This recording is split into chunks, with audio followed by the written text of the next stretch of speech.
boy and Umar Tauraro Miracle.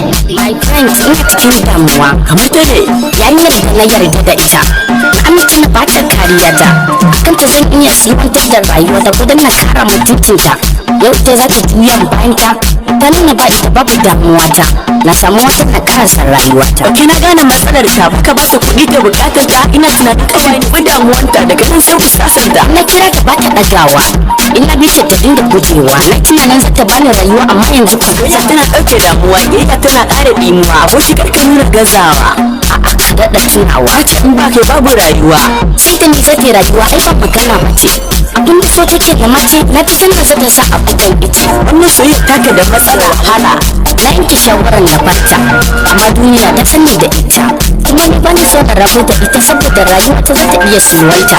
Boy ka ba a hankali, amma yarinyar tana da hankali. Ina ta ce ita sai Ali.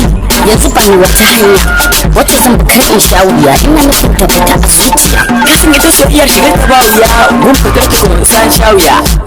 Yanzu na daina soyayya, ana so na rasa rayuwa saboda ita soyayya in ka biya mata za ka iya rasa rayuwa. Yanzu ka daina soyayya ma'ana ka daina son nana, ya zane ka Allah ya rubutawa. Boy and Umar Tauraro.